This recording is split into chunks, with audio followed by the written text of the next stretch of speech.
What's going on, guys? It is your motivation guy. That's right, your friend. I'm back again, man. The one and only Keith Allen. How you doing today? Coming back at you with another installment of What Would You Do? Now, this is where we analyze pro players and we ask you, what would you do in their situation? Today, we're going to be looking at some of the best. I mean, we got Mongraal, we got Tfue, we got Clix, because there's some of the most knowledgeable players in the game, right? And so today, I want you to stick around for the entire video because we're giving you guys tips that's going to help your decision making. And let us know by the end of the video how many scenarios you got right. All right, guys, it's time to be loud right now. It's time to be crazy, okay? I don't care who's next to you. I don't care who's in the house. You better say this with me, okay? It's time to sit back. Come on, relax, and grab some of my favorite candy. What is that? Ooh, that's a nice throw. It's that Bunch of Crunch. And let's get this going. Come on. Okay, so by the way, new to the channel is our exclusive pro analysis live streams. The only way that you can watch them is if you subscribe and turn on post notifications, all right? So sub now and you won't ever miss out. Also, we opened up a brand new Reddit forum for you guys, all right? So you can post suggestions, you can ask for help and anything constructive, to help us make Pro Guys a better place. So be sure to go ahead and sub to that thread and share your thoughts, man. We're here for you guys. And if you want to take your game to the next level, ProGuys.com is there to help, all right? We got exclusive lessons, man, videos, and private coaches waiting 24/7 to help you guys out. Whatever you need to help you thrive as a pro player, you're going to find on ProGuys.com. So check out the link in the description to get started. Okay, so first up, we have Mongraal in a stacked cash cup in-game. Now, take a look at this situation, all right? Mongraal has about 1,000 mats, 1 launch pad, and 5 fish. The 6th zone arrived, the storm just started moving, and Mongraal has one heck of a journey to get there. Now, how would you rotate here? Question 1, run using enemy builds as cover or use your launch pad.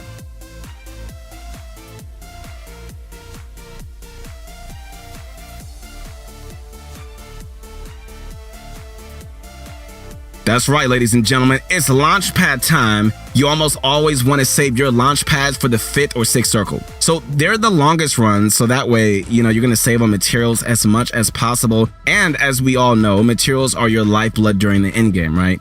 So Mongraal is going to tunnel his way in, and now that he's down to about 500 mats, he's going to see if he can find an impact frag to refresh his materials. He doesn't find the opportunity, so he doesn't force anything, all right? And that's really how it should be. Prioritize getting to the next zone. I know it's tempting, but you got to keep going. And only force engagements when you're about to run dry. So Mongraal keeps tunneling in, trying to get as close to the next circle as possible. Okay, so notice how he makes sure to control as many structures as he can. So during the end game, you ideally want to control every piece in your tunnel so you don't get edited on. But speak of the devil, Mongraal doesn't control that metal wall. Oops, and somebody makes an edit play on him. Okay, so at this point, with 2 enemies above him, he drops down to play it safe. If you were him with 140 materials left and the storm on your tail like never before, what would you do here? Question 2, use floppers in the storm, then rotate in, or stay low ground, but continue to work toward the zone.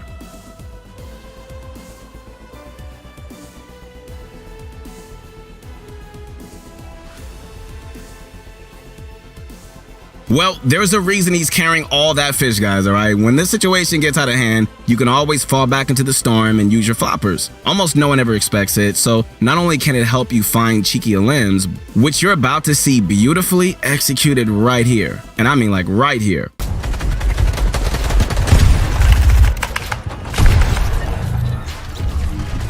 But it's also a way to survive when the going gets tough. How long you can stay depends on how many fish you've got. So make sure to gauge that before you make this play, all right? But just like that, man, Mongraal's back in the zone in a top 10 situation. He goes on to get a few more kills, but unfortunately runs out of mats and finishes the game in 2nd place. Still, not bad at all, for how stacked up a lobby that was. Okay, guys, so now let's talk about high ground in the end game. Obviously, high ground is the best position to be in when you want to close out the match with a bang. But at the same time, man, there's an incredible amount of risk involved, and sometimes going for that can really backfire pretty hard. Okay, so to show that, let's look at Mongraal again, all right? This match, as he tunnels during the 6th zone, he slowly works his way upward to see if he can just get a flank on height. And it looks like he's almost got it. He's only 1 layer below. But I want you to consider the number of players alive, the fact that it's the 6th circle, and of course, his material count. I mean, knowing all that information, how would you play this? Would you contest the player on high ground, or would you play it safe where you are and continue to tunnel in?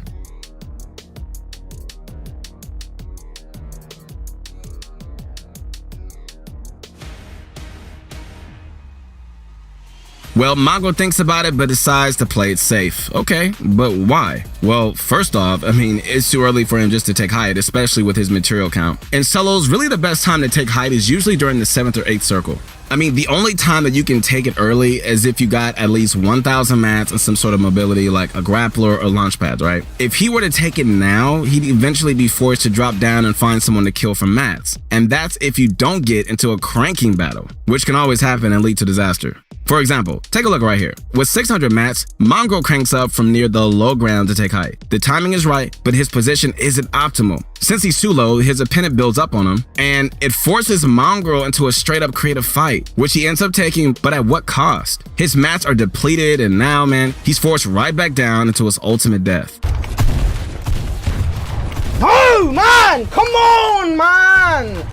So, I mean, what can we learn from that? Well, try to be within 1 or 2 layers of ultimate high ground before you crank up for it, right? So as to not give your opponent an easy time defending. And if things start to really get crazy, don't be afraid to give up. Remember, guys, it's almost always better to be in the mid or low ground with materials than, it is to be just controlling height with your mats running dry. Okay, on to the next clip, guys. This one features Tfue using simple yet highly effective strategies to obliterate 2 players. Things start off with Tfue whiffing a snipe. He probably should have taken his time with that one, but either way, he does hit a couple of rifle shots. As he starts to close the gap, a 3rd player starts shooting from Tfue's left, so he slows down. He reloads his heavy sniper, and once again, he assesses the 3rd player's position. He realizes it's safe to move in. As Tfue pushes, he makes sure to place walls for cover, and he even stops to replenish his mats a bit. When he reaches this 1st player, he tries to build up, but the RPG says no, and he gets shot down. Now, given the fact that he's about 250 materials, plus there's a 3rd party nearby, should Tfue continue building for high ground or immediately box up where he's at?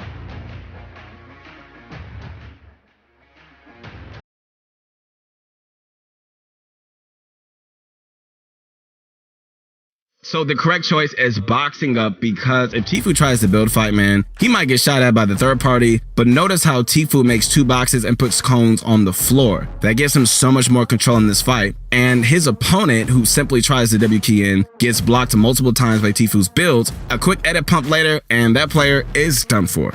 Now, the other guy, Tfue tracks their position carefully, and he waits for a misplay before making a move. That misplay comes when they try to pickaxe Tfue's fully built brick. Always attack wood if you can, since fully built brick takes 3 hits to break. Because of that, though, Tfue can do a quick edit pump to crack their shields, and now that they're weak, he can be a bit more aggressive. He edits out, and his edits aren't the smoothest right here, but he does eventually take height. Alright guys, so Tfue spots his opponent healing up in their builds. If you were in his spot, what would you do here?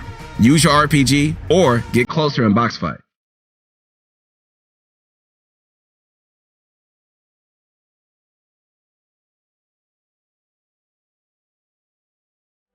RPG all the way, all the way, especially when you spot your opponent and can follow up with a pump shot combo. Tfue manages to do it twice here, and he makes swift work of this player. Okay, so now box fighting wouldn't necessarily be the wrong choice, but there's a bit more risk involved getting up close. With the RPG combo play, there's almost no risk, and it pretty much guarantees free damage.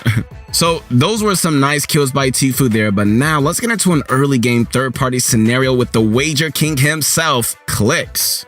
Okay, so if you guys ever watch Clix, you'll know that he just loves to play super aggressively right off the bat. And part of why he can do that is, he practices his loot path. The better you understand your early game spot, man, the faster you can loot, which means you're gonna have an easier time pushing your opponents. Once he picks those chests up, he gets another one next door, then he goes to W key the player he hears in the yellow house. Clix approaches very cautiously here, making sure to start from the roof and carefully clear the house from top to bottom. He'll also crouch to minimize footstep, noise, and conceal his position. This is where things start to get a little bumpy. Clix misses his pump shot and only gets a small tag in right here. He manages to take the wall and he goes in for a right-hand window peek, which does give him the advantage, but still his opponent lands a godly pump shot. Oof, it's time to fall back, buddy. Now, if you were Clix, how would you retreat here to go up to hill?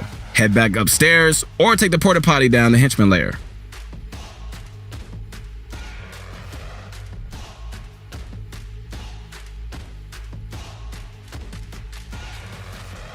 Well, he heads upstairs. It's a good thing too, because it turns out there was someone in the lair and they're about to join the fight.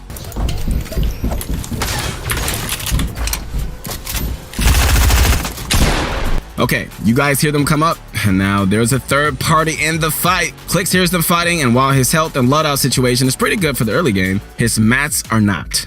So what play would you make here? Lead the fight and go farm up mats, or stay as silent as possible and wait for a third party opportunity?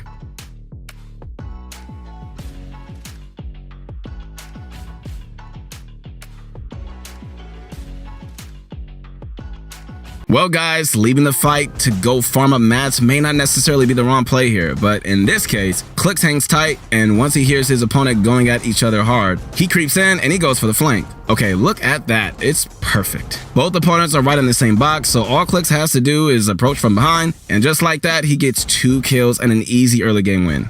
Alright guys, so let's do a recap of everything that we learned, alright? When it comes to the end game, do not be afraid to launch pad, and ideally, you want to save it for the 6th zone, aka, first moving. Also, don't force in-game fights unless you're running out of mats. If your mats are fine, keep rotating and just stay ahead of everybody. And while rotating, guys, make sure to control every build piece in your in-game tunnel, or else you might just get edited on. When things aren't going your way and you have some floppers, drip into the storm. It'll not only buy you space, but it can also lead to some free kills your opponents won't expect. When it comes to taking height during stack solo endgames, make sure it's a later zone, typically the 7th or 8th circle. Also, get within a couple of layers so you don't end up wasting all of your mats. Height tanks aren't for every game though, only when the stars align.